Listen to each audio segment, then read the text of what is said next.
Thank you very much for joining us today. Today we're going to talk about an Acumatica feature called business events.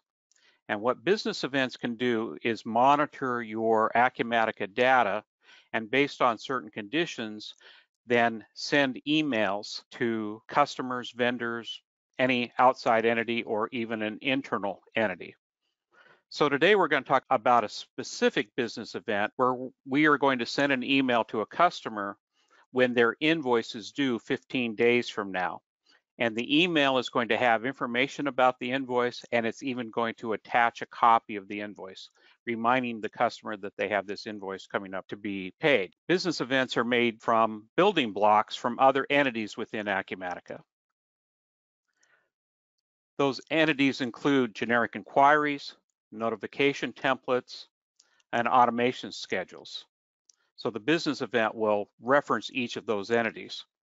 And we're going to take a look at each of these as we go through. So let's go ahead and start with a generic inquiry. Now, this isn't a class on generic inquiry, but we have done some classes on generic inquiry in the past. And if you want to click on the link to find that session, feel free to do so. But I'm going to go ahead and open up a generic inquiry here. So generic inquiries are under customization and then generic inquiry. So let's do a lookup here and we'll find the generic inquiry that we've already done. And it looks something like this. So this generic inquiry is going to be pulling data from the invoice, from the customer, and from the contact tables. What you want to do on your generic inquiry is make sure that you include all of the fields that you're going to use in the selection of the event and all of the fields that you're going to use in the email. So let's take a look at this inquiry. So I'm just going to view it. And what you can see here then is a list of invoices with various attributes about the invoice and the customer. So we have the invoice, the reference number, its status, et cetera, et cetera. And again, the inquiry here is just to make sure we have all the data that we're going to use in our business event. So back on our agenda, the next thing we're going to talk about is the notification template. And the notification template is the structure of the email that is going to go to the customer. Okay, back in Acumatica then, we're going to go to more items, then system management, and notification templates. And you'll see we have a notification template here for AR invoice due in 15 days. So we'll call that up so we can take a look at it. So we have two tabs. We have, well, first of all, we have the notification ID and description, who the email is going to come from, and where the email is going to go to. So it's going to go to the customer contact. And then we have the layout of the email message.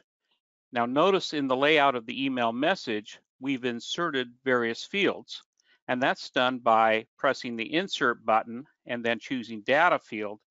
And you can insert any of the fields from any of those tables and fields that were included in the generic inquiry.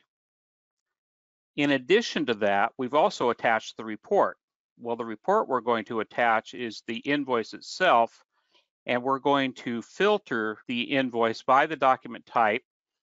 We only want the document type of invoice and the specific reference number. So when it knows the reference number, it knows the invoice number, and that's the one that's going to be attached. Back on our agenda then, the next building block is the automation schedule. The automation schedule is going to define how often we look at the data and how often we send the emails.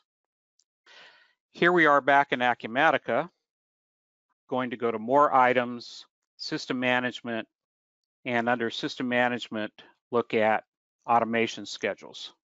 So I've got this automation schedule that we've already defined called process invoice business events. So it's also the BE invoice notification. So you can see here when this is scheduled, we'll go to the schedule tab, and the next time it'll be run is tomorrow, and we can specify the time that it runs.